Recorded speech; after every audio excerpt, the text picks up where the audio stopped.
Have you ever wondered who is the best president of the Philippines to counter China? Rodrigo Duterte or Ferdinand Marcos Jr.? This question stirs curiosity, as it involves two prominent figures in the country's political sphere. On one hand, there's Rodrigo Duterte, the current president, known for his unorthodox methods and fiery rhetoric. On the other hand, we have Ferdinand Marcos Jr., the son of a former dictator, whose political career is marked by a blend of controversy and charisma. Their presidencies are set against the backdrop of the Philippines' complex geopolitical situation and its historical ties with China, a rising global superpower. Both leaders have had to navigate these waters, each with their own strategies and policies. So, who among them has the upper hand? Who is better equipped to counter China's growing influence? Stay tuned as we dive deep into the strategies and policies of these two leaders to find out who had or has the upper hand in dealing with China. How has Duterte managed the Philippines-China relations during his term? You see, President Rodrigo Duterte's approach to China has been a bit different compared to that of his predecessors. He's taken a path of friendliness, a pivot, if you will, away from the Philippines' traditional ally, the United States.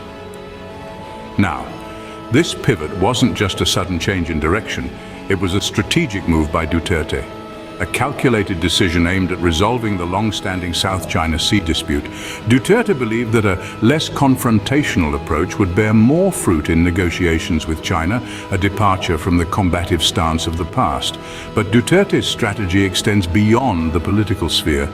He sought to strengthen the economic ties between the Philippines and China as well. Duterte has welcomed Chinese investment with open arms, hoping to fuel his ambitious infrastructure program, aptly dubbed Build, Build, Build. He's courted Chinese investors, showcasing the Philippines not just as a tropical paradise, but a land of opportunity, a place where their money can grow. You may wonder why China? Well, China is one of the world's largest economies, with a significant surplus to invest. Duterte saw this as an opportunity to bring in the much-needed capital to push the Philippines forward. He wanted to leverage China's economic might to drive development in his country. So Duterte's strategy has been twofold: to ease the political tensions by adopting a friendly approach and to foster economic growth by attracting Chinese investment. It's a delicate balancing act, one that requires careful navigation. But the real question is, how effective has this strategy been? Has Duterte's friendly approach led to a resolution of the South China Sea dispute? Have the Chinese investments resulted in the promised economic boom? Has the pivot away from the US paid off, or has it pushed the Philippines into a corner? But how effective has Duterte's strategy been? Let's find out in the next chapter. Has Duterte's strategy been successful in countering China? This question has been a subject of intense debate, and today we delve into the heart of the matter. Rodrigo Duterte's approach towards China has been one of cordiality and cooperation. His strategy, unlike those of his predecessors, has been to foster closer ties with Beijing, focusing on diplomacy and economic cooperation. This approach has seen a substantial increase in Chinese investment in the Philippines. Infrastructure development, particularly, has seen an exponential rise with projects like the Davao City Expressway and the Subic-Clark Railway, funded largely by Chinese capital. However, it's not all rosy. Duterte's pivot to China has also sparked controversies, particularly around the territorial disputes in the South China Sea. Critics argue that Duterte's diplomatic strategy has led to a softening of the Philippines' stance on its territorial claims, with China progressively expanding its presence in contested waters. This, they say, has compromised the country's sovereignty and territorial integrity. Furthermore, while Chinese investment has indeed increased, the promised flood of funds hasn't quite materialized. Many proposed projects remain on the drawing board, and concerns over debt traps and the lack of transparency have added to the skepticism. And then there's the issue of human rights. Duterte's drug war and the consequent alleged human rights abuses have drawn international condemnation. His leaning towards China, a country criticized for its own human rights record, has raised eyebrows and further polarized opinions. So has Duterte's strategy been a success or failure? The answer isn't black or white. While his approach has certainly brought economic benefits, it has also raised serious questions about the Philippines' sovereignty and the cost of these benefits. Now that we've seen Duterte's approach, let's contrast this with Ferdinand Marcos Jr.'s policies. What is Marcos Jr.'s stance towards China? It's a question that's been on the minds of many. Well, let's delve into it, shall we? Marcos Jr.'s proposed policies towards China are rooted in a deep respect for national sovereignty. He upholds the belief that the Philippines should be the master of its own destiny. His emphasis on national sovereignty is evident in his strong advocacy for the country's territorial rights, especially in the contested South China Sea. What sets Marcos Jr. apart is his commitment to balance. He believes in maintaining a careful equilibrium in the Philippines' relations with both the US and China. He's not advocating for shutting doors on either of these giant nations. Instead, he's championing for a diplomatic approach that respects the interests of the Philippines while acknowledging the roles of these two world powers.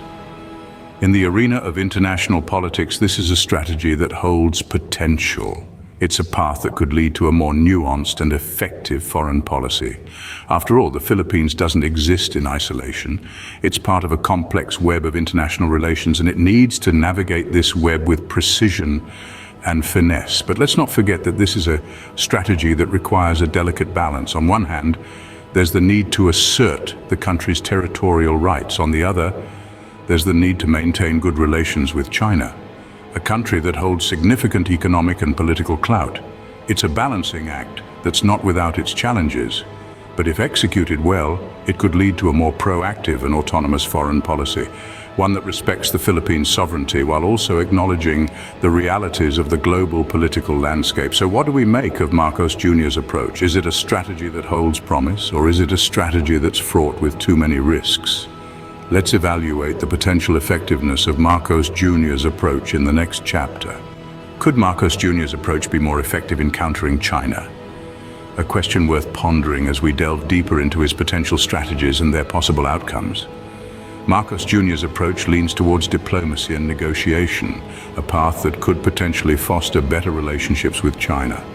This diplomatic route, if navigated carefully, could lead to peaceful resolutions, mutual respect, and shared benefits. It could also open doors for increased trade and economic growth, not just for the Philippines, but for the entire Southeast Asian region. But this approach is not without its drawbacks. Engaging in diplomatic negotiations with a superpower like China requires a delicate balance. There's a risk that the Philippines may have to make certain concessions, and these could potentially harm national interests. Marcos Jr.'s approach also hinges on the belief that economic growth can be achieved through these diplomatic ties. While this may hold true in some respects, it's important to remember that economic prosperity should not come at the expense of sovereignty. The challenge here is ensuring that the Philippines' territorial integrity remains intact and uncompromised. Another potential pitfall of Marcos's strategy is the possibility of falling into a debt trap. This happens when a country borrows more than it can afford to repay, often from a more powerful nation. The Philippines needs to be wary of this, especially when entering into economic agreements with a major global player like China. On the other hand, Marcos Jr.'s approach could potentially lead to a stronger regional presence for the Philippines. By engaging in diplomatic negotiations, the country could gain a seat at the table and have a say in regional matters. This could bolster the country's standing in Southeast Asia and pave the way for a more assertive role in regional security. So between Duterte and Marcos Jr., who would be the best president to counter China? Let's conclude. So, Duterte or Marcos Jr., who's the best to counter China? It's a question that's not as straightforward as it might seem. We've taken a deep dive into the strategies of both these leaders, each unique in its approach towards the same goal. Duterte's strategy, marked by his unconventional diplomacy and strongman tactics, has seen its share of successes and failures. On the other hand, Marcos Jr.'s strategy, while still largely hypothetical, promises a different direction with an emphasis on economic ties and regional cooperation. Yet, it's important to remember that the real effectiveness of a strategy is not just in its design, but also in its implementation and outcomes. It's not always about who's the best on paper, but who can deliver results in reality. And so, we find that the answer is complex and nuanced, just like the geopolitical landscape itself. Remember, the effectiveness of a strategy can only truly be measured in its outcomes. Subscribe for more amazing content and keep wondering. Don't miss out on future explorations and discoveries. Hit subscribe and ring the bell to stay updated with our new content. Your journey of wonder continues with every video. Stay connected and engaged on social media. Continue the conversation, follow us. Thank you for being a part of the Have You Ever Wondered community. Keep wondering, keep discovering. Until next time.